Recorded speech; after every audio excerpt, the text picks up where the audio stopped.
যে বানু ইসহাকের একদল লোক যুদ্ধ করবে, যারা কোনো অস্ত্র দিয়ে যুদ্ধ করবে না, শুধু জিকির দিয়ে যুদ্ধ করবে। তাদের মুখ থেকে একটা করে জিকির উচ্চারণ হবে, একটা করে প্রাচীর ভেঙে পড়ে যাবে, একটা করে জিকির উচ্চারণ হবে, শহর বিজয় হয়ে যাবে। আপনি ওই যে গরু যে চিল্লাচ্ছে, হাম্বা হাম্বা করতেছে, আপনি কি শুনতেছেন? আওয়াজ শুনতেছেন। পাখি যে কিচির মিচির করেছে, আপনি কি শুনতেছেন? আওয়াজ শুনতেছেন। কিন্তু ওর প্রত্যেকটার অর্থ আছে, ওইটা আপনি জানেন না। ওইটা সুলাইমান আলাইহিস সালাম জানতেন পাখি কি বলতেছে। যেমন আমি চাইনিজেরটা জানি না, এখানে যদি একটা চাইনিজ বক্তা বসে থাকতো, আপনারা সামনে থাকতেন, শুধু আওয়াজ শুনতেন। আমাদের ব্রেনকে শিখানো হয় এই আওয়াজটার এই অর্থ, তখন ব্রেন বুঝে যে এটা বাংলা আওয়াজ আসতেছে, আওয়াজটা বাংলা আওয়াজ, ও রিসিভ করে। কিন্তু আলটিমেটলি এগুলো আওয়াজ। তো কোরআন আল্লাহ সুবহানাহু ওয়া তাআলার আওয়াজ। তার অর্থ এই নয় যে আমরা যেটা পড়ছি হুবহু সেটা আল্লাহ সুবহানাহু ওয়া তাআলার আওয়াজ, কেন এটাতে তাসবিহ আছে, এটা না। তো কোরআন যে আল্লাহ সুবহানাহু ওয়া তাআলার কালাম, আল্লাহ সুবহানাহু ওয়া তাআলার বাণী, সেটা আল্লাহ সুবহানাহু ওয়া তাআলার আওয়াজ। তো কোরআন শ্রেষ্ঠতম জিকির, উম্মতে মুহাম্মাদির উপর আল্লাহ সুবহানাহু ওয়া তাআলার শ্রেষ্ঠতম উপহার কোরআন। এবং এই পুরো পৃথিবী একটা আর একটার সাথে কানেক্টেড, সম্পৃক্ত মূলত আওয়াজ দিয়ে। কেন ইউসাব্বিহু লিল্লাহি মা ফিস সামাওয়াতি ওয়া মা ফিল আরজ, আসমান জমিন এবং তার মধ্যে যা কিছু আছে তার সব কিছুই আল্লাহর তাসবিহ পাঠ করে। তাহলে প্যান্ডেলও আওয়াজ করে তাসবিহ পাঠ করতেছে, এই জামাও আওয়াজ করে তাসবিহ পাঠ করতেছে। ওই লেভেলের সূক্ষ্ম আওয়াজ শোনার সক্ষমতা আমার নাই, কিন্তু আওয়াজ করে তাসবিহ পাঠ হচ্ছে, জিকির হচ্ছে। এবং ইসরাফিল যে বাঁশিতে ফু দিবে, আওয়াজে পৃথিবী ধ্বংস হয়ে যাবে, এবং ইসরাফিলের বাঁশির আওয়াজে পুনরুত্থান হবে। এটা এই সিস্টেম আল্লাহ দিয়ে রেখেছে। কেন এগুলো সব আওয়াজ বুঝে, আসমান জমিনে আওয়াজ বুঝে, প্যান্ডেলও আওয়াজ বুঝে। অন্য কোনো আওয়াজ বুঝুক আর না বুঝুক, জিকির বুঝে। মুয়াজ্জিন যখন আজান দেয়, এই মুয়াজ্জিনের আজান যতদূর পর্যন্ত যাবে, কীট পতঙ্গ পঙ্গপাল পশু প্রাণী ধূলিকণা বালিকণা সব এই আওয়াজের পক্ষে কিয়ামতের মাঠে সাক্ষী দিবে। এবং কিয়ামতের পূর্ব মুহূর্তে মুসলমানদের শুধু আওয়াজ দিয়ে রাসূল সাল্লাল্লাহু আলাইহি ওয়াসাল্লাম স্পষ্ট বলছেন। সুলাইমান আলাইহিস সালাতু ওয়াস সালামের ঘটনায় কিছু কিছু মুফাসসির লিখেছেন যে রানী বিলকিসের সিংহাসনকে যে আনতে বলা হলো, তো একজন জিন ইফরিত সে বলছে, আপনি যে মাজলিসে বসে আছেন জাহাপনা, এই মাজলিস শেষ হওয়ার আগে আমি নিয়ে চলে আসবো। এটা সুলাইমান আলাইহিস সালামের পছন্দ হয়, সুলাইমান আলাইহিস সালাম আরও দ্রুত চাচ্ছে। তো আল্লাযী ইনদাহু ইলমুম মিনাল কিতাব, যার কাছে কিতাবের জ্ঞান আছে, এরকম একজন ব্যক্তি, তার নাম কোরআনে নাই, মানুষ কি জিন তাও বলা নেই, কিন্তু বেশিরভাগ মুফাসসিরগণের মন্তব্য যে তিনি মানুষ। তিনি বললেন চোখের পলক পড়ার পূর্বে নিয়ে আসবে। তো জিন নিয়ে আসবে মজলিস শেষ হওয়ার আগে, আর মানুষ নিয়ে আসবে চোখের পলক পড়ার পর। কেমনে সম্ভব? চোখের পলকে এই যুগে ডাটা ট্রান্সফার হচ্ছে, মেসেজ, কথা, ভিডিও, লাইভ চোখের পলকে চলে যাচ্ছে। কিন্তু এই টিস্যুটা এখন চোখের পলকে আমেরিকা যাবে, এরকম কোনো টেকনোলজি পৃথিবীতে নেই। কিন্তু আমার কথাটা চোখের পলকে আমেরিকা চলে যাচ্ছে, আলোর সাথে ডাটা ট্রান্সফার। মেসেজ দিলে চোখের পলকে অস্ট্রেলিয়া চলে যাবে। তাহলে মেসেজ চোখের পলকে চলে যাচ্ছে, আলোর মধ্যে দিয়ে ডাটা ট্রান্সফার হচ্ছে। টিস্যু কীভাবে যাবে? সিংহাসন কিভাবে আসবে? তো অনেক মুফাসসির লিখেছেন যে ওই যে আল্লাযী ইনদাহু ইলমুম মিনাল কিতাব, কিতাবের জ্ঞান ছিল, লিখেছেন যে বিশেষ কোনো জিকিরের জ্ঞান আল্লাহ সুবহানাহু ওয়া তাআলা তাকে দিয়ে রেখেছিলেন, যে জিকির দিয়ে তিনি চোখের পলকে সিংহাসনকে ট্রান্সফার করেছেন। আল্লাহু আলাম, আল্লাহ ভালো জানেন। কিন্তু কোরআনের মধ্যে ইঙ্গিত আছে যে এটা জ্ঞান কেন্দ্রিক কিছু, যে উনি যে চোখের পলকে ট্রান্সফার করবেন। কোরআনে বলা আছে আল্লাযী ইনদাহু ইলমুম মিনাল কিতাব, যার কাছে কিতাবের জ্ঞান ছিল, ও বলছে আমি চোখের পলকে ট্রান্সফার করব। মানে এটা জ্ঞান কেন্দ্রিক কিছু, এটা গায়ের জোর নয় যে জিন গায়ের জোরে উড়ে যাবে, উড়ে গিয়ে সিংহাসন নিয়ে আসবে মজলিস শেষ হওয়ার আগে, ওই গায়ের ক্ষমতা। এটা জ্ঞানের কিছু, জ্ঞান রিলেটেড কিছু। প্রিয় উপস্থিতি, জিকির পৃথিবীর সকল অসম্ভবকে সম্ভব করতে পারে। লা ইলাহা ইল্লাল্লাহু ওয়াহদাহু লা শারীকা লাহু, লাহুল মুলকু ওয়া লাহুল হামদু ওয়া হুয়া আলা কুল্লি শাইইন কাদির। লা হাওলা ওয়া লা কুওয়াতা ইল্লা বিল্লাহ। লা ইলাহা ইল্লাল্লাহ, আল্লাহু আকবার। সুবহানাল্লাহ বিহামদিহি সুবহানাল্লাহিল আযীম। এই যে জিকির, এই জিকির, যত জিকির আছে এগুলো পৃথিবীর যে কোনো অসম্ভবকে সম্ভব করতে পারে। শব্দের ক্ষমতা আছে এবং পাওয়ার আছে। পৃথিবীর সকল শয়তানি জাদু তন্ত্র মন্ত্র সব শব্দের পাওয়ার, আওয়াজের পাওয়ার।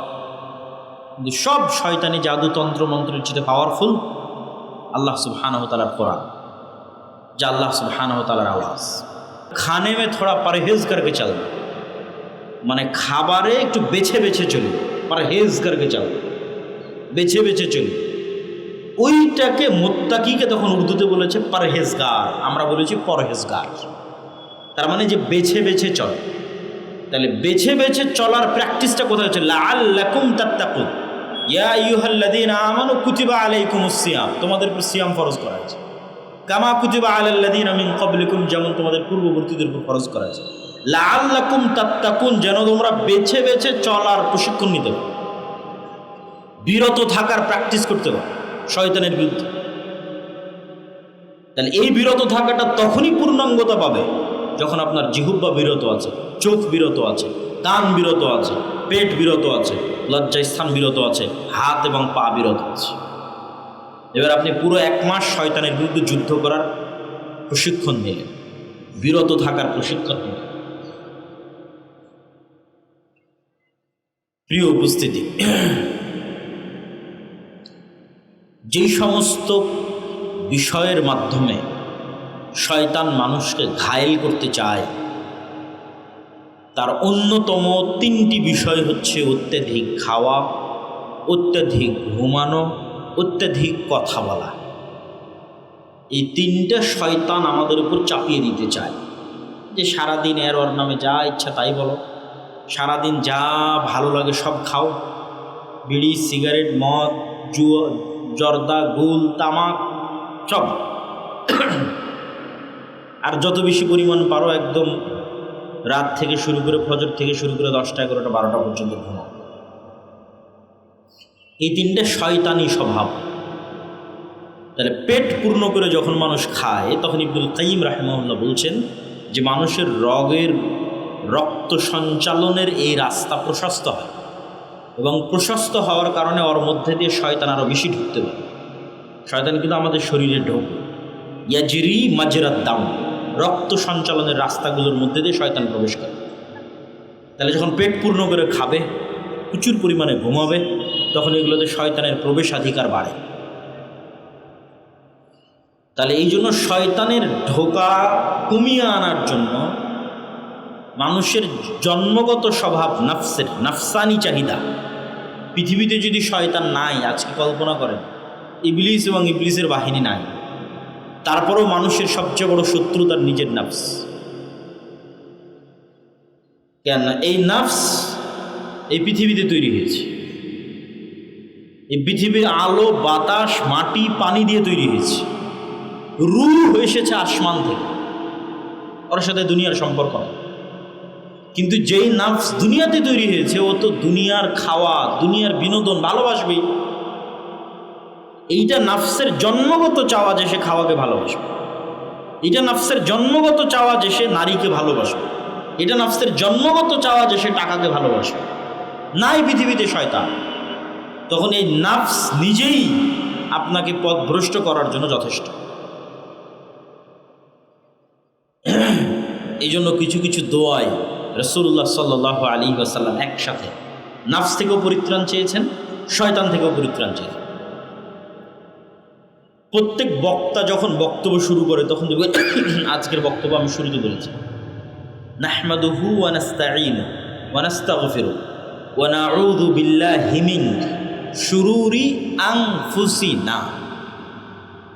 আল্লাহর কাছে পরিত্রাণ চাচ্ছি আমার নাফসের অকল্যাণ থেকে।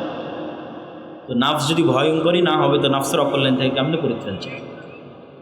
শয়তান ছাড়া নাফস ইটসেলফ ভয়ঙ্কর, শয়তান ছাড়াই। এবার নাফসের নিজের নাফসানি চাওয়া, তার সাথে শয়তান যুক্ত হয়েছে, শয়তানের ওয়াসওয়াসা, এই দুটো যখন যুক্ত হয় তখন এটা আরও ভয়ঙ্কর। তাহলে এই দুটোকে লাগাম দেওয়ার জন্য একটা বড় মাধ্যম হচ্ছে সিয়াম। নাফস নিজে চায় খেতে, খাওয়া ভালোবাসে, সেখানে আমি খাওয়া বন্ধ করে দিয়েছি। নাফস নিজে চায় যে সে ঘুমাবে, সেখানে আমি রাত জাগতেছি।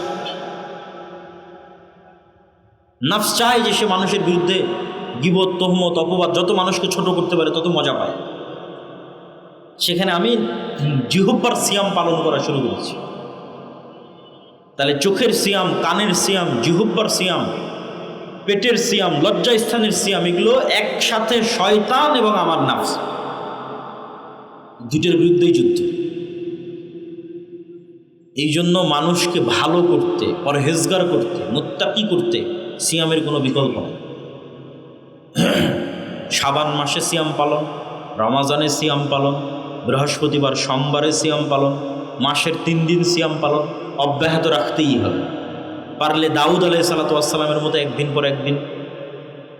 আমরা সেভাবে পারি না, তবে ওস্তাদ শাইখ আব্দুর রাজ্জাক বিন ইউসুফ এবং আমার মা ধারাবাহিক অব্যাহত সবসময় নফল সিয়াম পালন, বৃহস্পতিবার সোমবার, মাসের 3 দিন, শাবান মাসের শুরু থেকে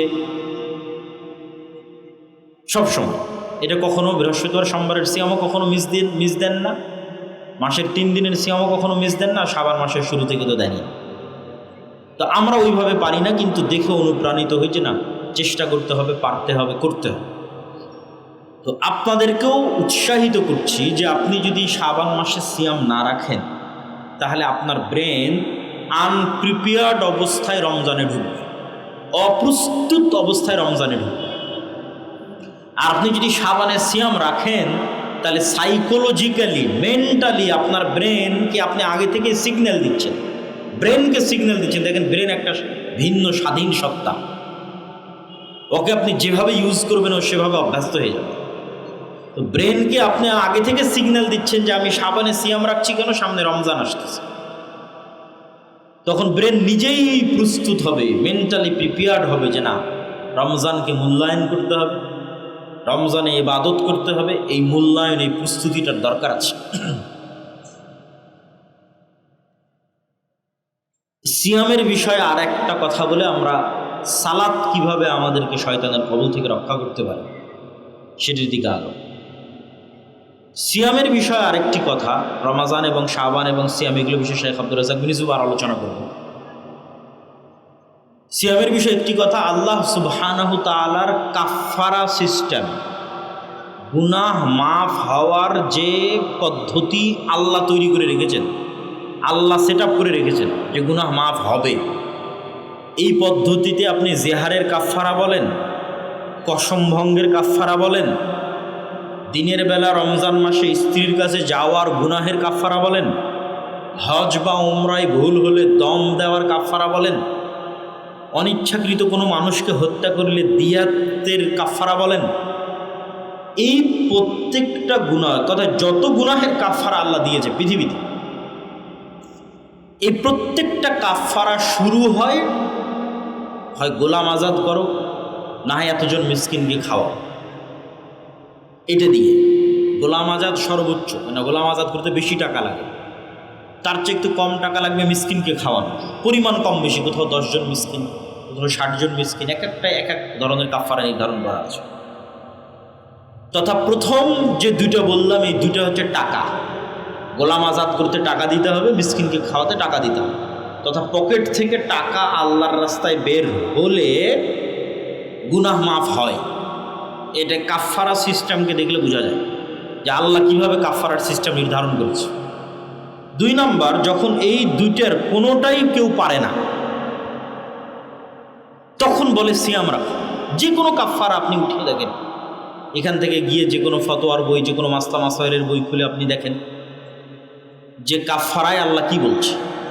গোলাম আজাদ করো, মিসকিনকে খাওয়াও, এগুলোর একটাও পারছো না, মানে টাকার রাস্তা যখন শেষ, টাকার সক্ষমতা যখন শেষ, তখন এবার বলে এতদিন সিয়াম রাখো। তার কোথাও বলা আছে 3 দিন সিয়াম রাখো, কোনোটাতে বলা আছে 10 দিন সিয়াম রাখো, কোনোটা বলেছে একটা না 60 দিন সিয়াম রাখো। তার মানে আল্লাহর কাফারা সিস্টেমে গুনাহ মাফ হওয়ার একটা বড় মাধ্যম সিয়াম। বলেন আল্লাহু আকবার।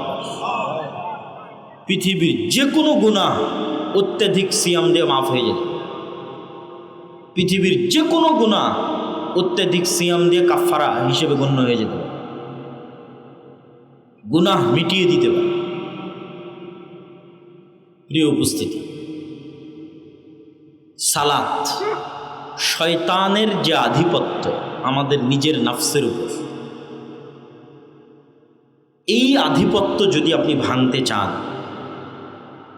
ঘরে বসে থেকে ভাঙ্গার কোনো সুযোগ নেই, ঘুমিয়ে শুয়ে বসে ভাঙ্গার কোনো সুযোগ নেই।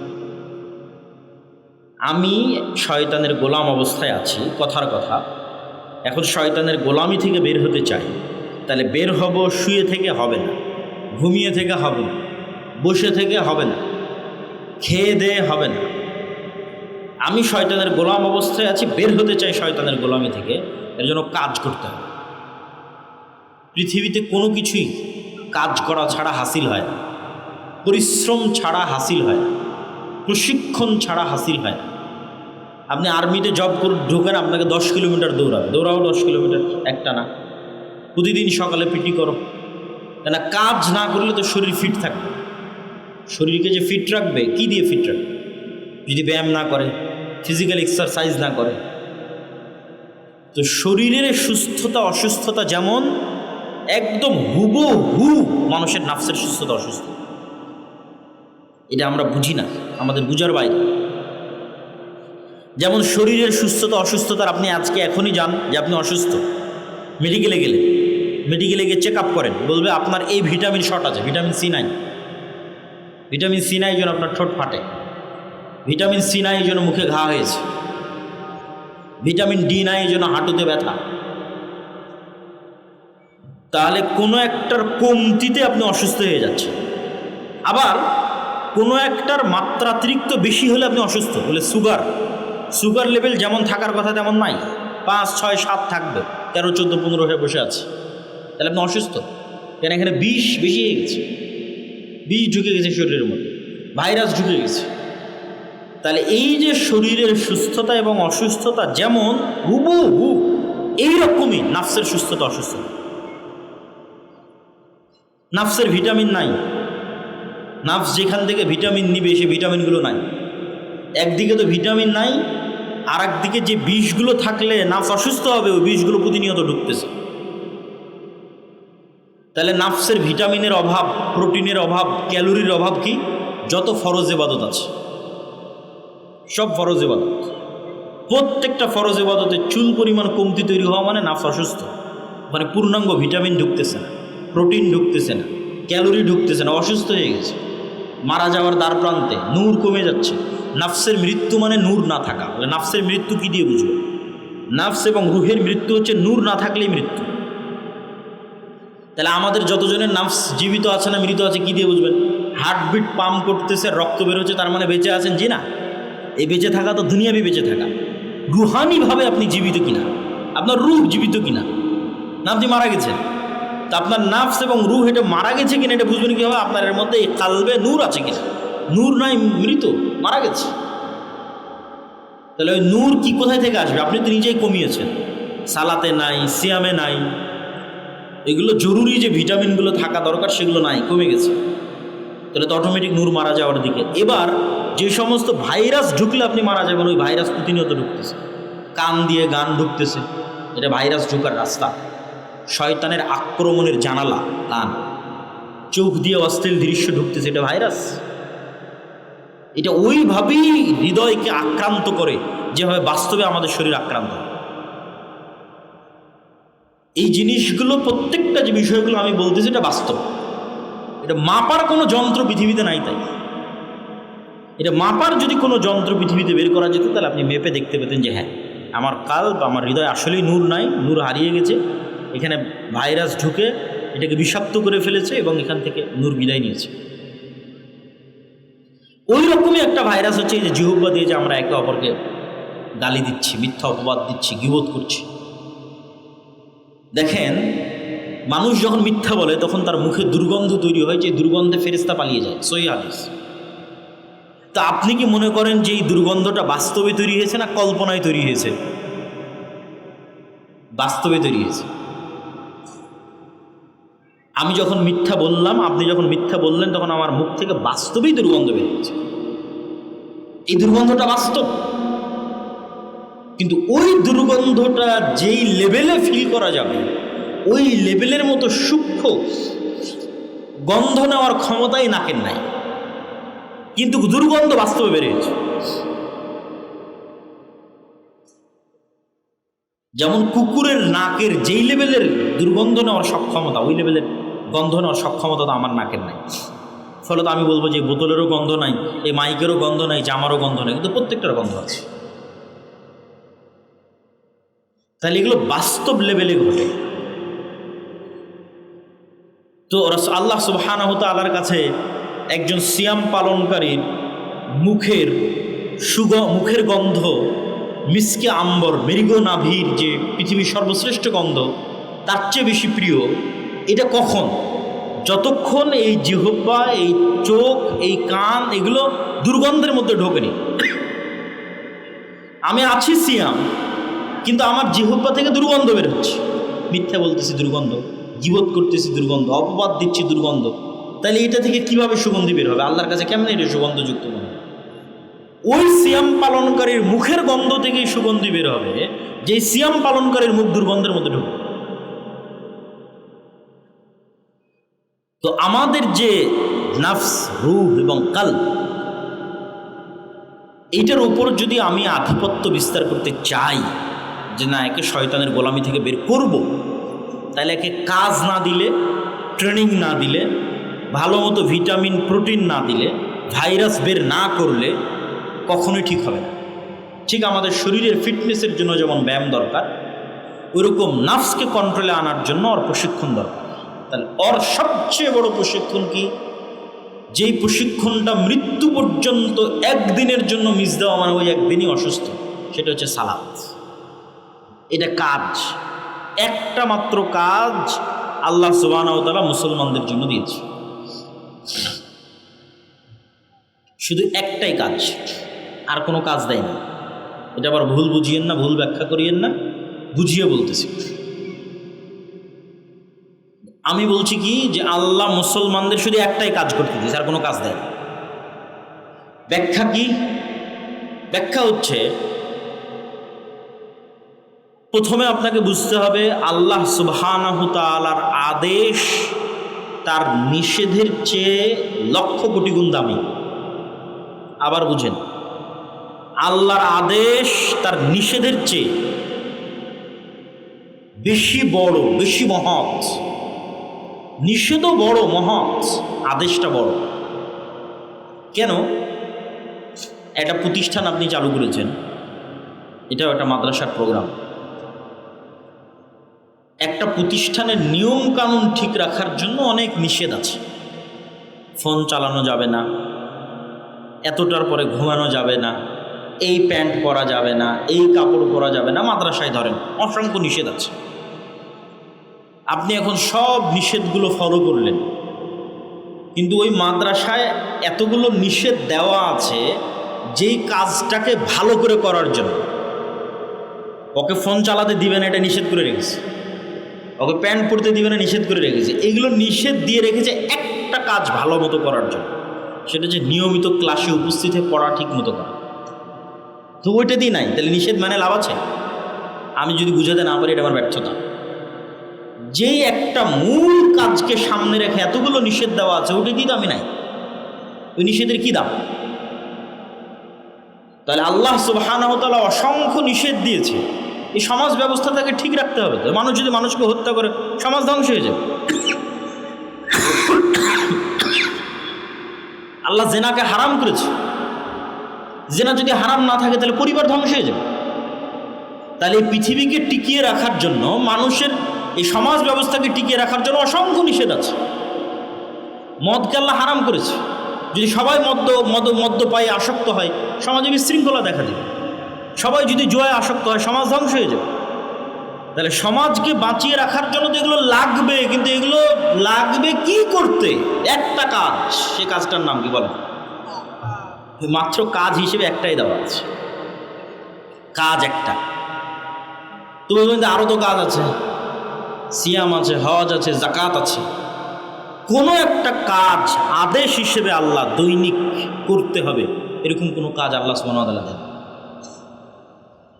কোনো একটা কাজ দৈনিক করতে হবে, নারী পুরুষ নির্বিশেষে, কেউ বাদ যাবে না, ধনী গরিব নির্বিশেষে। এরকম কোনো কাজ আল্লাহ সুবহানাহু ওয়া তাআলা দেন। হজ যে ধনী সে করবে, গরিবের নাই। জাকাত যে ধনী সে দিবে, গরিবের নাই। সিয়াম বছরে একবার রমজান মাসে আসতেছে।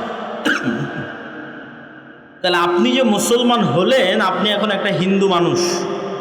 অসংখ্য হিন্দু মানুষ ভালো থাকার জন্য মদ খায় না, সমাজে ভালো হওয়ার জন্য জেনা ব্যভিচার হত্যা রাহাজানি খুন চুরি ডাকাতিতে নিযুক্ত হয়।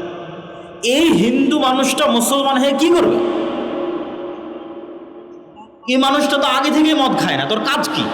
ওকে তো আর আপনি বলতে পারছেন বাবা তুমি হিন্দু থেকে মুসলমান হলা, তুমি তো মদ খায়ও না। বললে ভাই আমি তো আগে থেকেই মদ খাই।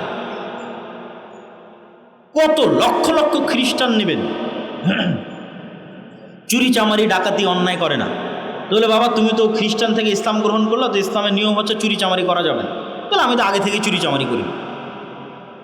তো ও খ্রিস্টান যে মুসলমান হবে, হিন্দু যে মুসলমান হবে, ভালো খ্রিস্টান ভালো হিন্দু মুসলমান হয়ে করবে কি? একটাই কাজ আছে, সেই কাজটা কি বলেন তো? এইবার বুঝলেন ওই হাদিসের অর্থ, যে মুশরিক আর মুসলমানের মধ্যে পার্থক্য কি? সালাত। তুমি সালাত আদায় করো না, মুসলমানই নাই, তুমি মুসলমান থাকারই তো কোনো দরকার নেই। কেন এরকম আরও অসংখ্য হিন্দু আছে, খ্রিস্টান আছে, মদ খায় না, বিড়ি খায় না, জুয়া খায় না, জুয়া খেলে না, চুরি করে না, ডাকাতি করে না। কত হিন্দু খ্রিস্টান, তার ওই হিন্দু খ্রিস্টান আর তোমার মধ্যে পার্থক্য, কোনো পার্থক্য নেই। তাহলে আদেশ হিসেবে নারী পুরুষ নির্বিশেষে, ধনী গরিব নির্বিশেষে প্রতিদিন করতে হবে আল্লাহর একমাত্র একটাই আদেশ, তার নাম সালাত। এই জন্য সালাতের ক্ষেত্রে কোনো এক্সকিউজ দেওয়ার অপশন রাখা হয়নি, যে সালাতের ক্ষেত্রে আমি কোনো অজুহাত দিব, এই অজুহাত দেওয়ার কোনো অপশন রাখা হয়। সিয়ামে অজুহাত আছে, মনে করলাম সিয়াম নারী পুরুষ নির্বিশেষে, মনে করে নিলাম সিয়াম ধনী গরিব নির্বিশেষে, কিন্তু সিয়ামে অজুহাত দিতে পারে। আমি বুড়ো হয়ে গেছি, সিয়াম রাখতে পারবো, ঠিক আছে সমস্যা নেই, ফিদিয়া দিয়ে দাও। বলে আমি গর্ভবতী, আমি ঋতুবতী, সিয়াম রাখবো, ঠিক আছে তোমার জন্য এই অপশান দিয়ে দিলাম। অসুস্থ তো তোমার জন্য অপশান দিয়ে দিলাম। তাহলে যেই সিয়ামটা আমরা অন্তত ধনী গরিব উভয়ের জন্য রেখেছিলাম, ওইটাতেও ডট ডট ডট ডট অসংখ্য অপশান আছে। একমাত্র আদেশ আল্লাহর, যে আদেশে কোনো অজুহাত না, না নারী না পুরুষ, না শিশু না বৃদ্ধ, বয়স হওয়ার পর, না অসুস্থ, না দাঁড়িয়ে না বসে না শুয়ে, না পানি আছে না পানি নাই, না তায়াম্মুম আছে না তায়াম্মুম নাই, না কেবলা চিনি না কেবলা চিনি না, না কাপড় আছে না কাপড় নাই। কোনো পরিস্থিতিতে, কোনো সিচুয়েশনে, কোনো অজুহাত সালাতের জন্য গ্রহণযোগ্য নয়। কেন? এটা একটা মাত্র আদেশ, এই জন্য এত কড়া আদেশ। তো আপনাকে বেশি দেয়, বাকি সারাদিন তো আপনি নিজের কাজই করছেন। আল্লাহর পক্ষ থেকে আদেশ শুধু একটা, সালাত আদায় করতে হবে। কেন? এই একটা দিয়েই আপনি আপনার নিজের নাফসকে কাজ করাচ্ছেন, ওকে কাজে বাধ্য করছেন। ওই নাফসকে যত আপনি এই কাজে বাধ্য করতে পারবেন যে তোমাকে সালাত আদায় করতে হবে, জামাতে সালাত আদায় করতে হবে, নিশ্চিত থাকেন আর যত গুনাহে আপনি লিপ্ত আছেন। অসংখ্য যুবক আমাদের সাথে সাক্ষাৎ করে, কথা বলে, প্রশ্ন করে যে ভাই আমি এটাতে আসক্ত, বের হতে পারছি না। কেউ ভিডিও গেমে আসক্ত, বের হতে পারে না। কেউ জুয়ায় আসক্ত, বের হতে পারে না। কেউ প্রেমে আসক্ত, বের হতে পারে না। তা আমি সবাইকে একটা কথাই বলি, এবং এটা বাস্তব, যে তুমি ওইটার থেকে বের হওয়ার চিন্তা বাদ দাও। তুমি আগে কনফার্ম করো যে তুমি 5 ওয়াক্ত সালাত অন্তত 40 দিন একটানা জামাতের সাথে মসজিদে তাকবীরে তাহরিমার সাথে পড়তে পারছো তো।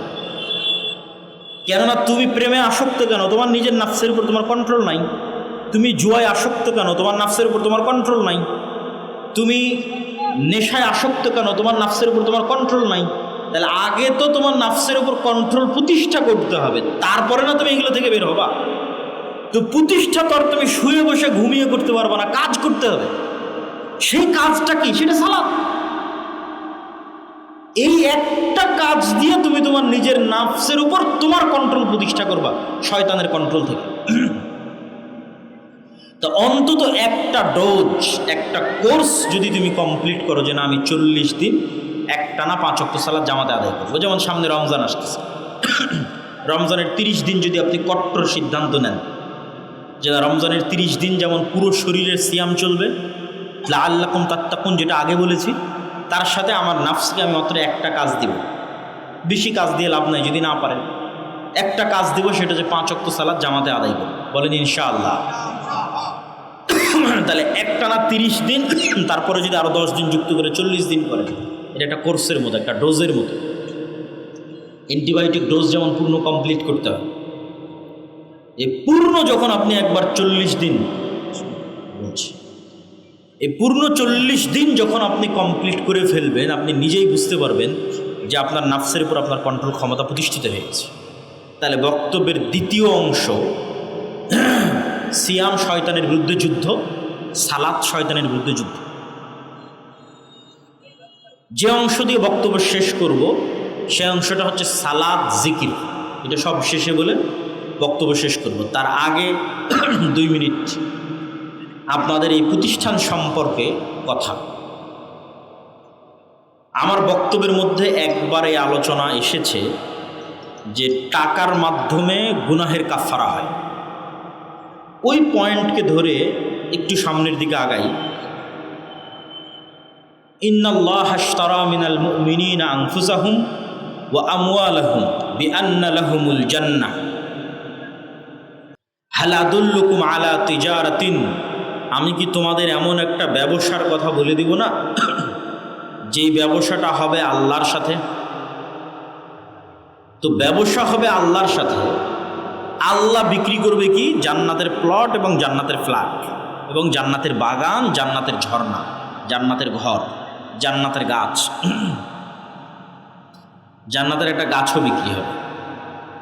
একজন সাহাবী জান্নাতের একটা খেজুর গাছ কিনেছেন পুরো একটা বাগানের বিনিময়ে, পুরো একটা খেজুর বাগানের বিনিময়ে জান্নাতে একটা গাছ কিনেছেন। যেটা সংক্ষিপ্ত ঘটনা হচ্ছে, একজন গরিব সাহাবী রাসূল সাল্লাল্লাহু আলাইহি সাল্লামের কাছে এসে বলছিলেন যে আল্লাহর নবী, আমার বাড়ির পাশে একজনের খেজুরের গাছ আছে, গাছটা হেলে আমার বাড়ির মধ্যে চলে এসেছে। তো আমার ছোট ছোট শিশু বাচ্চারা ওই খেজুর গাছের থেকে খেজুর পাড়ে। তো ওই ধনী ব্যক্তিটা বকাঝকা করে। আল্লাহর নবী ওই ব্যক্তিকে ডেকে বললেন, তুমি এই খেজুর গাছটা জান্নাতে একটা খেজুর গাছের বিনিময়ে এই গরিবকে দিয়ে দাও। তো এই ব্যক্তি রাজি হলো না। সেও ভালো মানুষ, কিন্তু নিজের সম্পদের উপর নবীরও অধিকার চলে না। মানুষের সম্পদের উপর নবীরও কোনো অধিকার নেই, স্বেচ্ছায় না দিবে। তো এই ঘটনা একজন সাহাবী আবু দাহদা তার নিকট পৌঁছল। তার বিশাল এক খেজুরের বাগান ছিল। ওই ধনী ব্যক্তিকে গিয়ে সে বলল, তোমার এই খেজুর গাছটা আমি কিনতে চাই আমার এক বিশাল খেজুর বাগানের বিনিময়ে। বলে ঠিক আছে, বিক্রি করে দেবো, ভালো কথা, এত বড় খেজুর বাগান পাচ্ছি, মাত্র একটা খেজুর গাছ, কোনো সমস্যা নেই। বলে ঠিক আছে, দাও, দিলাম। তো আবু দাহদা বিশাল এক খেজুর বাগান ওই ধনী ব্যক্তিকে দিয়ে দিল, আর ওর থেকে একটা খেজুর গাছ কিনে নিল। ওই খেজুর গাছ কিনে নিয়ে এসে বা রাসূল সাল্লাল্লাহু আলাইহি ওয়াসাল্লামকে বলছে, আল্লাহর নবী, আপনি এরকম ঘোষণা দিয়েছেন, এটা কি ঠিক? কি ঘোষণা? তো বলে, এই খেজুর গাছ যদি ওই গরিব সাহাবীকে দেওয়া হয় তাহলে জান্নাতে একটা খেজুর গাছ পাওয়া যাবে। তো বলে, হ্যাঁ, কথা ঠিক, যদি এই খেজুর গাছ ওই গরিব সাহাবীকে দেওয়া হয় তাহলে তার জন্য জান্নাতে একটা খেজুর গাছ। এবার আল্লাহর নবী, আমি আমার পুরো এক খেজুর বাগানের বিনিময়ে এই খেজুর গাছটা কিনে নিয়েছি, এই খেজুর গাছটা আমি ওই সাহাবীকে দিয়ে দিলাম। আল্লাহু আকবার। তাহলে এই ব্যক্তি আল্লাহর সাথে ব্যবসা করার জন্য পুরো একটা খেজুর বাগান বিক্রি করে দিয়েছে, একটা খেজুর গাছ জান্নাতে নিবে এই জন্য। তো এই বিক্রিটা বাস্তব, এই বিক্রিটা রিয়াল, সত্য, এবং এই বিক্রিটা লাভজনক, শতভাগ লাভজনক। 20%, 30%, 40, 50, 60 না, শতভাগ। কী জন্য শতভাগ লাভজনক? দুনিয়াতেও লাভ, পরকালেও লাভ। আমি এখন আপনার কাছ থেকে একটা জমি যদি নিই, টাকা আপনি আমার কাছে রাখতে দিবেন না। আপনি বলবেন, জমি দিয়েছি, টাকা দাও। টাকা কিন্তু জমি বিক্রেতা নিয়ে চলে যাবে। আর আমি এখন বলতেছি, আল্লাহ, জান্নাতে একটা ফ্ল্যাট দরকার, জান্নাতে একটা ঘর দরকার। বলে ঠিক আছে, কি করতে হবে? এটা করো। ধরেন আমি একটা দান করলাম, আমি মসজিদে একটা ফ্যান কিনে দিলাম, একটা মসজিদ বানিয়ে দিলাম, মানুষকে খাওয়ালাম, ইয়েতিমের দায়িত্ব নিলাম, কোনো একটা কুয়া ঝর্ণা আল্লাহর রাস্তায় দান করে দিলাম, যেমনটা সাহাবীরা করেছে।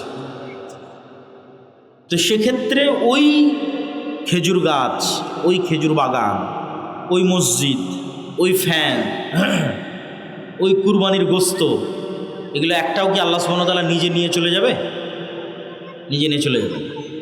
তাহলে অন্যের সাথে ক্রয় বিক্রয়ের সময় আপনার টাকা দিয়ে দিতে হচ্ছে, নিজের কাছে রাখতে পারছেন না, নিজে ব্যবহার করতে পারছেন না।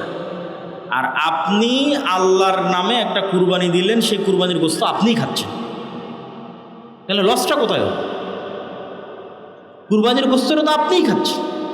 ওই গোস্তটা যদি আপনি বাজার থেকে কিনে নিয়ে আসতেন, ওই টাকাই লাগতো। তাহলে শুধু আল্লাহর নামে দান করার কারণে গোস্তও তো খাচ্ছেন, মাঝখানে ফাও ফ্রি আপনি জান্নাতও পেয়ে যাচ্ছেন। আপনি এখন মসজিদে একটা ফ্যান লাগানো, ফ্যানের বাতাস কে খাবে? আপনিই খান। তাহলে ওইটার দুনিয়াতেও আপনি ব্যবহার করতেছেন। যেমন আল্লাহ নবীর মদিনায় মসজিদে নববীর সামনে একটা কুয়া ছিল, ইহুদি মালিক।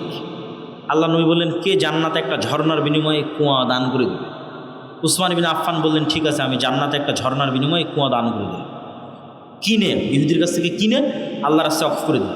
তো উসমান যে কুয়া কিনে আল্লাহর রাস্তায় অফ করে দিল, তো ওই কুয়া কি আল্লাহ উঠিয়ে নিয়ে চলে যাবে নাকি? যে উসমান, তোমার কাছে জান্নাতে একটা ঝর্ণা বিক্রি করেছে, এখন কুয়া দিয়ে দাও না? ওই কুয়াতে কে উজু করবে? উসমান নিজে উজু করবে। তাহলে আপনি যেটা দান করতেছেন, ওইটা আপনার নিজেরও ব্যবহার করার সুযোগ থাকতেছে।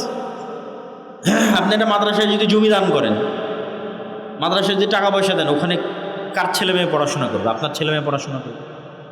ওখানে যদি কেউ চাকরি করে 2-5 টাকা বেতন পায়, এই গ্রামের মানুষজনই সে বেতনটা পাবে। তাহলে টাকা পয়সা ব্যবহার সব আপনার কাছেই থাকতেছে, শুধু মধ্যে থেকে ফিরি আল্লাহ আপনাকে জান্নাত দিয়ে দিচ্ছে। এই জন্য বলা হয়েছে আল্লাহর সাথে ব্যবসা শতভাগ লাভজনক, মানে লসের কোনো চান্স নাই। লাভের 2 নম্বর পয়েন্ট, শতভাগ লাভের 2 নম্বর পয়েন্ট, সেটা কি? আল্লাহ সুবহানাহু ওয়া তাআলার কাছে যদি কেউ টাকা জমা রাখে, ব্যাংকে টাকা জমা রাখলে যেমন বৈধ অবৈধ উপায়ে মুনাফা এবং সুদ ভিত্তিতে পার্সেন্টেজ বাড়ে, আল্লাহ বলছেন আমার কাছে কোনো টাকা জমা থাকলে আমি সেটা বাড়াই, বাড়াতে 700 গুণ পর্যন্ত বাড়াই, চাইলে আরও বাড়াই। আল্লাহু আকবার। তাহলে আপনি দান করবেন 1 টাকা, কিন্তু কিয়ামতের মাঠে উঠে দেখবেন যে আপনি 700 কোটি টাকার মালিক, 7000 কোটি টাকার মালিক। কেন? ওটা বাড়তে থেকেছে। আল্লাহ সুবহানাহু ওয়া তাআলা 700 গুণ পর্যন্ত বাড়াবে, দয়া করলে আরও বাড়াবে। তাহলে এই জন্য আল্লাহ সুবহানাহু ওয়া তাআলার কাছে টাকা জমা রাখলে কোনো লস নেই। আর কাফফারার পয়েন্ট থেকে যেটা আমি বুঝাতে চাই মানুষকে, কাফফারার যে আলোচনাটা শুরুতে করেছিলাম, যে দুনিয়াতে কাফফারা হচ্ছে টাকা দিয়ে, এটা বলতে চাই কিয়ামতের মাঠে কাফফারা হবে টাকা দিয়ে। পারবেন? কিয়ামতের মাঠে যে কোনো ইবাদতের কমতি এবং যে কোনো গুনাহ টাকার ক্ষমতা দিয়ে কভার দেওয়া সম্ভব। শিরক নয়, কিন্তু শিরক ছাড়া। তথা আপনি যদি কিয়ামতের মাঠে কোটি কোটি টাকার মালিক হন, তাহলে এখন কার নামে গীবত করেছেন, কার নামে অপবাদ দিয়েছেন, কোথায় কোন ইবাদতে কমতি থেকেছে, কোথায় কোন গুনাহ করেছেন, সবগুলো কভার দেওয়া সম্ভব ওই টাকার দান থেকে।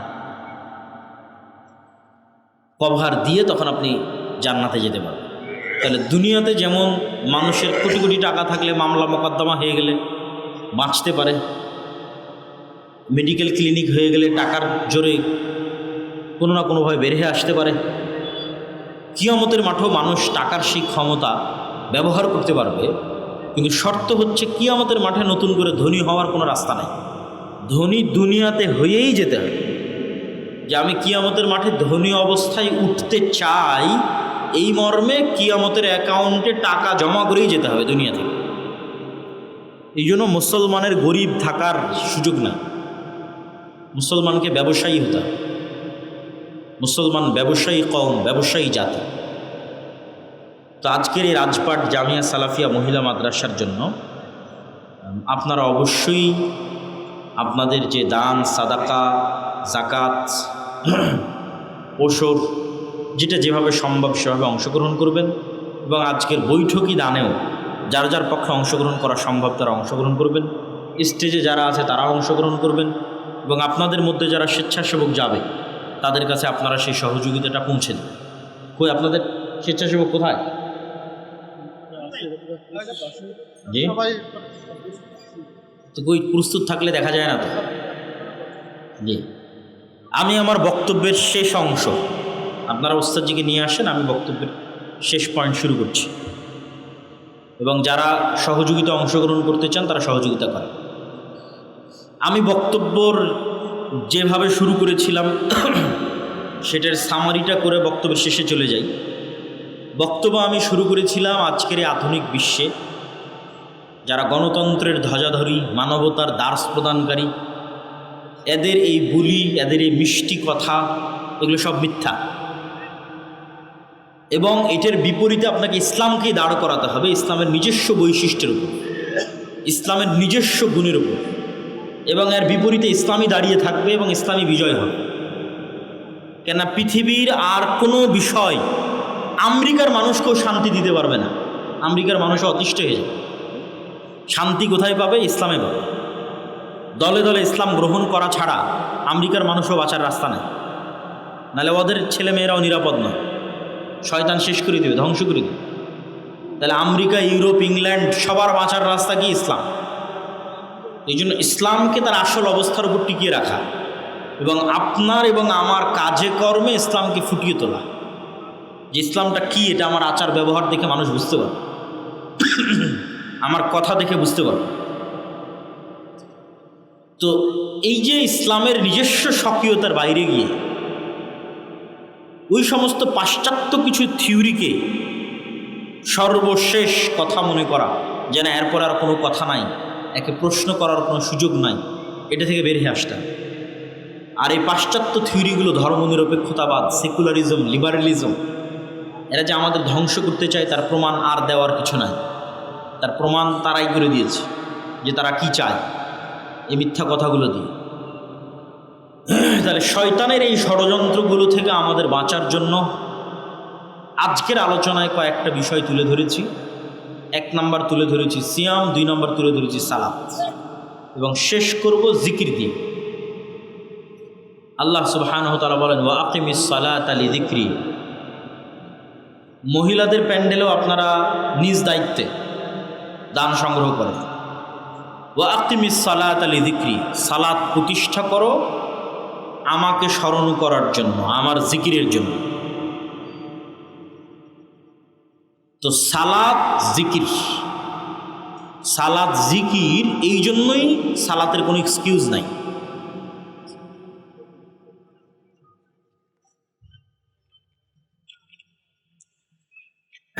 বিসমিল্লাহ বলতে, আলহামদুলিল্লাহ বলতে, সুবহানাল্লাহ বলতে, আল্লাহু আকবার বলতে কিবলা লাগে না, মসজিদ লাগে না, পবিত্র হওয়া লাগে না, উজু লাগে না, তায়াম্মুম লাগে না। জিকির সবসময় করা যায়। সালাত জিকির, সালাতকে বলা যায় আপনি সালাত আলি জিক্রি, সালাত জিকির। তার মানে সালাত বসে আদায় করতে পারছি না, দাঁড়িয়ে পারছি না, কেবলা নাই, কাপড় চোপড় নাই, পবিত্র হওয়ার ব্যবস্থা নাই, তাহলে আমি একটা উলঙ্গ মানুষ, কেবলা চিনি না, কোনো এক অন্ধকার ঘরে প্যারালাইজড অবস্থায় পড়ে আছে। তাহলে তখনও তো আমি জিকির করতে পারবো ভাই, তখনও তো আমি আলহামদুলিল্লাহ বলতে পারবো, আল্লাহু আকবার বলতে পারবো, ব্রেন যতক্ষণ সজাগ আছে, সচেতন আছে। তাহলে তো কোনো মাফ পাওয়ার কোনো রাস্তা নেই। কেন? সালাত জিকির, কি দিয়ে মাফ নিব? তখনও শুয়ে থেকে কেবলাবিহীন অবস্থায়, উজু তায়াম্মুমবিহীন অবস্থায়, কাপড়বিহীন অবস্থায়, হাত পা নড়ানোবিহীন অবস্থায়, রুকু সিজদাবিহীন অবস্থায় জিকির তো করতে পারবে, ওটাই তো সালাত। তাহলে সালাতের মধ্যে পুরোটাই জিকির। কিভাবে? আপনি দেখেন, আজান দিয়ে শুরু হচ্ছে, আল্লাহু আকবার, আল্লাহু আকবার, এই পুরো আজান জিকির। অজুর শেষে যে দোয়া বলছেন সেটা জিকির। আল্লাহু আকবার বলে সালাত শুরু করছেন, এই আল্লাহু আকবার জিকির। সালাতে যে কোরআন পড়ছেন, সূরা ফাতিহা পড়ছেন, পৃথিবীর শ্রেষ্ঠ জিকির কোরআন। আল্লাহু আকবার বলে রুকুতে যাচ্ছেন, এই আল্লাহু আকবার জিকির। সামি আল্লাহু লিমান হামিদা বলে রুকু থেকে উঠছেন, দিয়ে বলছেন রব্বানা লাকাল হামদ, এটা জিকির। এগুলো একটার মধ্যেও কোনো দোয়া নাই, এগুলো জিকির। রুকুতে বলছেন সুবহান রাব্বিয়াল আযীম, এটা জিকির, কোনো দোয়া নাই। আল্লাহু আকবার বলে সিজদায় যাচ্ছেন, বলছেন সুবহান রাব্বিয়াল আ'লা, এটা জিকির, এটার মধ্যেও কোনো দোয়া নাই। দোয়া করার সুযোগ দেওয়া আছে সালাত আদায়কারীকে একমাত্র সালাম ফেরানোর পূর্বে, আর বাকি পুরো সালাত, উত্থান পতন, উঠা বসা, রুকু সিজদা, এটা হচ্ছে জিকিরের সর্বশ্রেষ্ঠ ফরম্যাট। জিকিরের শ্রেষ্ঠতম ফরম্যাট হচ্ছে সালাত।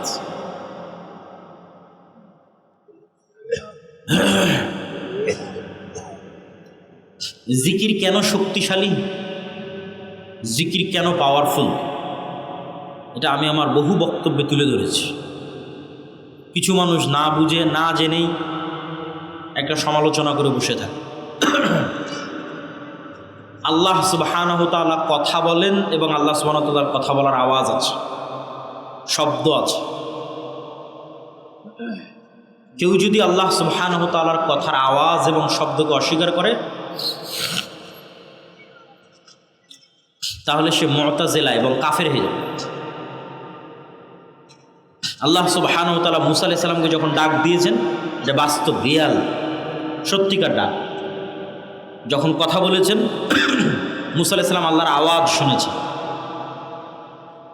সে আওয়াজে তিনি কথা, আল্লাহ সুবহানাহু ওয়া তাআলার সাথে কথা বলেছেন। তো আল্লাহ সুবহানাহু ওয়া তাআলার কথা, কালাম, আওয়াজ হচ্ছে কোরআন। এইটা বুঝতে হলে আপনাকে প্রথমে বুঝতে হবে যে আমরা যা বলি সব আওয়াজ। বাংলা বলতেছি না, এটা কিন্তু বাংলা নয়, এটা কিন্তু আওয়াজ। আমার ব্রেন কিন্তু এই বাংলাটা বোঝে না, আমার ব্রেন একটা কম্পমান ওয়েভ, ওইটা বোঝে। এটা যখন কানে ঢোকে তখন একটা কম্পমান ওয়েভ অবস্থায় ব্রেনে সিগন্যাল ঢোকে, কাঁপতে কাঁপতে কাঁপতে কাঁপতে কান রিসিভ করে, কানের পর্দায় গিয়ে আঘাত করে। তো কানের কাছে একটা আওয়াজ, আওয়াজ হিসেবে আসছে। এখানে যদি আপনি চাইনিজদের বসায় রাখেন, আর আমি 1 ঘন্টা আলোচনা করলাম, চাইনিজরা বাংলা শুনবে না আওয়াজ শুনবে? আওয়াজ শুনবে। আপনি ওই যে গরু যে চিল্লাচ্ছে, হাম্বা হাম্বা করতেছে, আপনি কি শুনতেছেন? আওয়াজ শুনতেছেন। পাখি যে কিচির মিচির করছে, আপনি কি শুনতেছেন? আওয়াজ শুনতেছেন। কিন্তু ওর প্রত্যেকটার অর্থ আছে, ওইটা আপনি জানেন না। ওইটা সুলাইমান আলাইহিস সালাম জানতেন, পাখি কি বলতেছে। যেমন আমি চাইনিজেরটা জানি না। এখানে যদি একটা চাইনিজ বক্তা বসে থাকতো, আপনারা সামনে থাকতেন, শুধু আওয়াজ শুনতেন। আমাদের ব্রেনকে শেখানো হয় এই আওয়াজটার এই অর্থ, তখন ব্রেন বুঝে যে এটা বাংলা আওয়াজ আসতেছে, আওয়াজটা বাংলা আওয়াজ, ও রিসিভ করে। কিন্তু আলটিমেটলি এগুলো আওয়াজ। তো কোরআন আল্লাহ সুবহানাহু ওয়া তাআলার আওয়াজ। তার অর্থ এই নয় যে আমরা যেটা পড়ছি হুবহু সেটা আল্লাহ সুবহানাহু ওয়া তাআলার আওয়াজ, কেন এটাতে তাসবিহ আছে, এটা নয়। তো কোরআন যে আল্লাহ সুবহানাহু ওয়া তাআলার কালাম, আল্লাহ সুবহানাহু ওয়া তাআলার বাণী, সেটা আল্লাহ সুবহানাহু ওয়া তাআলার আওয়াজ।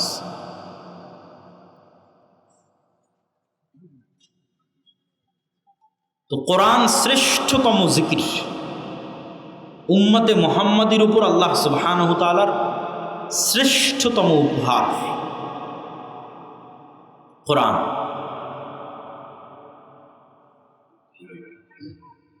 এবং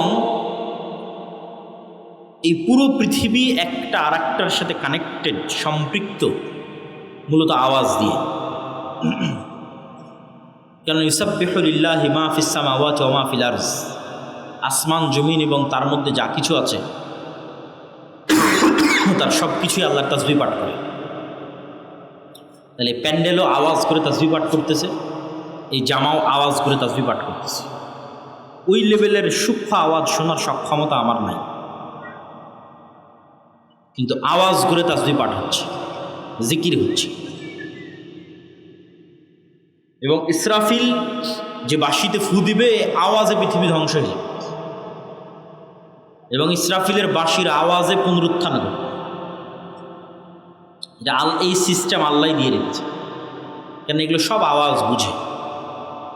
আসমান জমিনে আওয়াজ বুঝে, প্যান্ডেলও আওয়াজ বুঝে। অন্য কোনো আওয়াজ বুঝুক আর না বুঝুক, জিকির বুঝে। মুয়াজ্জিন যখন আজান দেয়, এই মুয়াজ্জিনের আজান যতদূর পর্যন্ত যাবে, কীট পতঙ্গ পঙ্গপাল পশু প্রাণী ধূলিকণা বালিকণা সব এই আওয়াজের পক্ষে কিয়ামতের মাঠে সাক্ষী দিবে।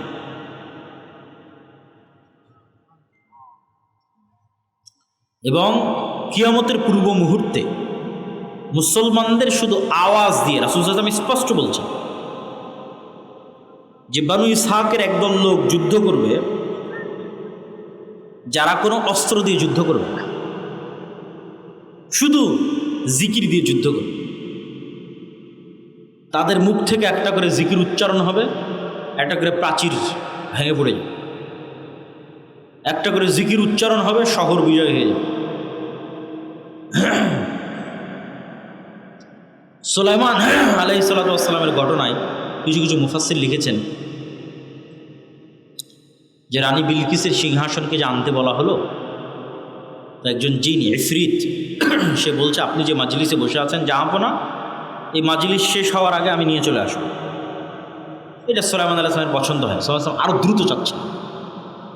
তো আল্লাযী ইনদাহু ইলমুম মিনাল কিতাব, যার কাছে কিতাবের জ্ঞান আছে, এরকম একজন ব্যক্তি, তার নাম কোরআনে নাই, মানুষ কি জিন তাও বলা নেই, কিন্তু বেশিরভাগ মুফাসসিরগণের মন্তব্য যে তিনি মানুষ। তিনি বললেন চোখের পলক পড়ার পূর্বে নিয়ে আসবে। তো জিন নিয়ে আসবে মজলিস শেষ হওয়ার আগে, আর মানুষ নিয়ে আসবে চোখের পলক পড়ার পর।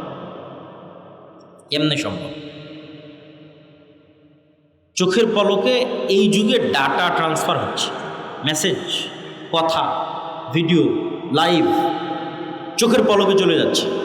কিন্তু এই টিস্যুটা এখন চোখের পলকে আমেরিকা যাবে এরকম কোনো টেকনোলজি পৃথিবীতে নেই, কিন্তু আমার কথাটা চোখের পলকে আমেরিকা চলে যাচ্ছে আলোর সাথে। ডাটা ট্রান্সফার, মেসেজ দিলে চোখের পলকে অস্ট্রেলিয়া চলে যাবে। তাহলে মেসেজ চোখের পলকে চলে যাচ্ছে, আলোর মধ্যে দিয়ে ডাটা ট্রান্সফার হচ্ছে। টিস্যু কীভাবে যাবে? সিংহাসন কিভাবে আসবে? তো অনেক মুফাসসির লিখেছেন যে ওই যে আল্লাযী ইনদাহু ইলমুম মিনাল কিতাব, কিতাবের জ্ঞান ছিল। লিখেছেন যে বিশেষ কোনো জিকিরের জ্ঞান আল্লাহ সুবহানাহু ওয়া তাআলা তাকে দিয়ে রেখেছিলেন, যেই জিকির দিয়ে তিনি চোখের পলকে সিংহাসনকে ট্রান্সফার করেছেন। আল্লাহু আলাম, আল্লাহ ভালো জানেন। কিন্তু কোরআনের মধ্যে ইঙ্গিত আছে যে এটা জ্ঞান কেন্দ্রিক কিছু, যে উনি যে চোখের পলকে ট্রান্সফার করবেন। কোরআনে বলা আছে আল্লাযী ইনদাহু ইলমুম মিনাল কিতাব, যার কাছে কিতাবের জ্ঞান ছিল, ও বলছে আমি চোখের পলকে ট্রান্সফার করব। মানে এটা জ্ঞান কেন্দ্রিক কিছু, এটা গায়ের জোর নয় যে জিন গায়ের জোরে উড়ে যাবে, উড়ে গিয়ে সিংহাসন নিয়ে আসবে মজলিস শেষ হওয়ার আগে। ওই গায়ের ক্ষমতা, এটা জ্ঞানের কিছু, জ্ঞান রিলেটেড কিছু। প্রিয় উপস্থিতি, জিকির পৃথিবীর সকল অসম্ভবকে সম্ভব করতে পারে। লা ইলাহা ইল্লাল্লাহু ওয়াহদাহু লা শারীকা লাহু লাহুল মুলকু ওয়া লাহুল হামদু ওয়া হুয়া আলা কুল্লি শাইইন কাদির। লা হাওলা ওয়া লা কুওয়াতা ইল্লা বিল্লাহ। লা ইলাহা ইল্লাল্লাহ, আল্লাহু আকবার, সুবহানাল্লাহি ওয়া বিহামদিহি সুবহানাল্লাহিল আযীম। এই যে জিকির, এই জিকির, যত জিকির আছে এগুলো পৃথিবীর যে কোনো অসম্ভবকে সম্ভব করতে পারে। শব্দের ক্ষমতা আছে এবং পাওয়ার আছে। পৃথিবীর সকল শয়তানি জাদু তন্ত্র মন্ত্র সব শব্দের পাওয়ার, আওয়াজের পাওয়ার। কিন্তু সব শয়তানি জাদু তন্ত্র মন্ত্রের চেয়ে পাওয়ারফুল আল্লাহ সুবহানাহু ওয়া তাআলার কোরআন, যা আল্লাহ সুবহানাহু ওয়া তাআলার আওয়াজ। যেগুলো সব কিছুকে শেষ করে দিতে পারে। নাস, ফালাক, ইখলাস, আয়াতুল কুরসি, সূরা বাকারার শেষ 2 আয়াত, সূরা ফাতিহা, এর চেয়ে শক্তিশালী কোনো আওয়াজ পৃথিবীতে নেই। যেন পৃথিবীর সকল জাদু, সকল বদনজর, সকল তন্ত্র মন্ত্র, বদ জিন যা আছে সব শেষ।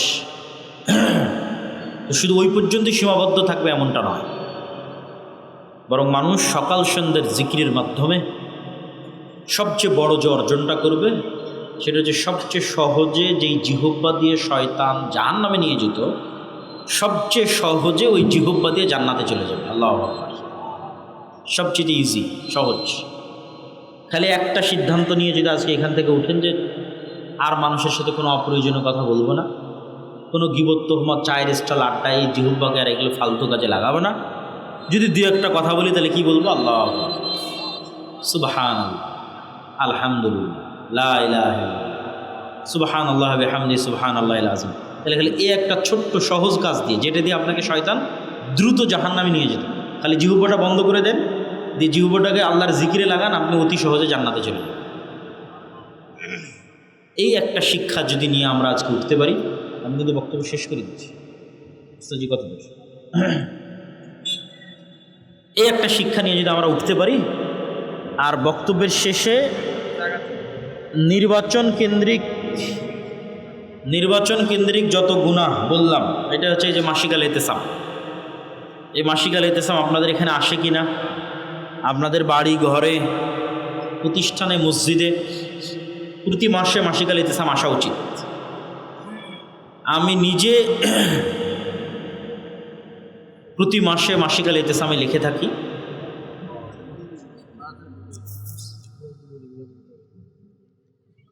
আমি নিজে প্রতি মাসে মাসিক আল ইতিসামে 3টা লেখা লিখি, সম্পাদকীয় লিখি, মিন্নাতুল বাড়ি লিখি, আরও একটা প্রবন্ধ লিখি প্রতি মাসে। এই মাসিক আল ইতিসাম সব জায়গায় আপনাদের এতে থাকা উচিত। আপনাদের বাড়ি ঘর, মসজিদ, মাদ্রাসা, প্রতিষ্ঠান সব জায়গায় থাকা উচিত। আর আল্লাহর পথে যাত্রা, এই বইটা লেখার পিছনের যেটা কারণ, 36শে জুলাই, 5ই আগস্টের পর যখন বিভিন্ন দল মত, সংগঠন, রাজনৈতিক অরাজনৈতিক সবার সাথে উঠা বসা করার সুযোগ হলো, তখন আমি নিজে একটা জিনিস অ্যানালাইসিস করেছি যে এখন যারা আমরা পৃথিবীতে কাজ করছি, তাদের মধ্যে ঈমান বিল গায়েবে ইয়াকিনের ঘাটতি আছে। আমার নিজেরও ঈমান বিল গায়েবে ইয়াকিনে ঘাটতি আছে, সবার ঈমান বিল গায়েবে ইয়াকিনে ঘাটতি আছে। আসলে মুসলমানদের যাত্রা শুরু হওয়া উচিত ওইটা দিয়ে। বহু বক্তব্যে আমি ব্যাখ্যা সহ বলেছি, বাংলাদেশের অন্তত 20 থেকে 50% মানুষের ঈমান বিল গায়েবে যদি ইয়াকিন না হয়, কেউ বাংলাদেশে ইসলাম প্রতিষ্ঠা করতে পারবে, কেউ পারবে না। তাহলে বলবেন যে হয়ে যদি যায়, যদি আপনাকে দেখাতে পারি, ঈমান বিল গায়েবে ইয়াকিন ছাড়া যেটা হবে এটা পূর্ণাঙ্গ ইসলাম নয়।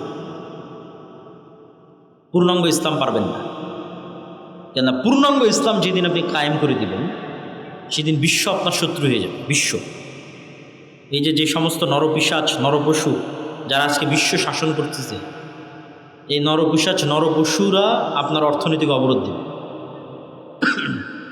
পাশের দাদাবাবুরা তো আছে।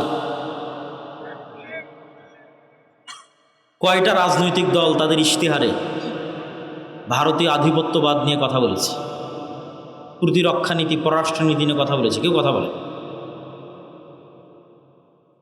কেন? সবাই জানে যে গোলামি হচ্ছে আমাদের নিয়তি, এই জন্য ওইটা নিয়ে কোনো আওয়াজ নাই, কোনো সাউন্ড নাই।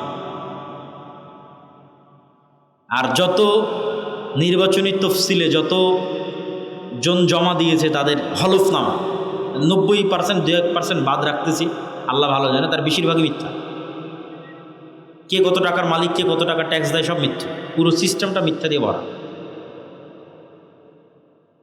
তো আপনি যখন পূর্ণাঙ্গ ইসলাম কায়েমের ঘোষণা দিবেন, সবাই যখন আপনার বিরুদ্ধে অবরোধ দিবে, তখন তো আপনি এই যে এখন ইলেকট্রিসিটি চলতেছে, এসি ফ্রিজ চলতেছে, বিদেশ থেকে টাকা আসতেছে, সব তো বন্ধ হয়ে যাবে।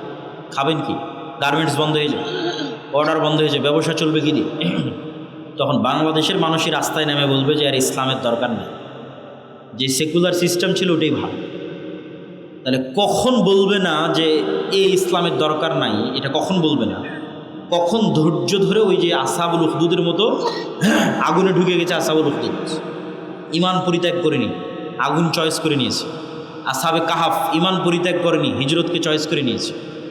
কখন বাংলাদেশের মানুষ বলবে যে আমা হাসিবতুম আন তাদখুলুল জান্নাহ ওয়ালাম্মা ইয়াতিকুম মাসালুল লাযীনা খালাউ মিন ক্বাবলিকুম মাসাতহুমুল বাসা ওয়াদ-দাররা ওয়া যুলজিলু হাত্তা ইয়াকুলা রাসূলু ওয়াল লাযীনা আমানু মাআহু মাতা নাসরুল্লাহ, যে জান্নাত কি যাওয়া এত সহজ? অতীতের মানুষদের উপর যে জুলুম অত্যাচার এসেছে তোমাদের উপর সেটা আসেনি? করাত দিয়ে চিরে দেওয়া হয়েছে ইমানের জন্য, চিরুনি দিয়ে, লোহার চিরুনি দিয়ে আঁচড় কাটা হয়েছে ইমানের জন্য। তো অতীতের মানুষদের উপর যেই পরিমাণ জুলুম এসেছে আসেনি তোমাদের উপর, তোমরা কেমনে জান্নাতে যাবে? তাহলে ওই লেভেলের ইমান বিল গায়েবে ইয়াকিন যখন হবে আসহাবুল উখদুদের মতো, আসহাবে কাহাফের মতো, তখন বলবে ঠিক আছে, সাবারনা, সামি'না ওয়া আতা'না, যা হয় হোক, ইসলামই হচ্ছে আমার স্বাধীনতা, তখন আপনি ইসলাম প্রতিষ্ঠা করতে পারবেন। আর 20-50% মানুষের ইমান যতক্ষণ এই লেভেলে না আসতেছে, তখন আমাকে প্রধানমন্ত্রী করে দিলাম বাংলাদেশ ইসলাম প্রতিষ্ঠা করতে হবে, যেটা শতভাগ ইসলাম।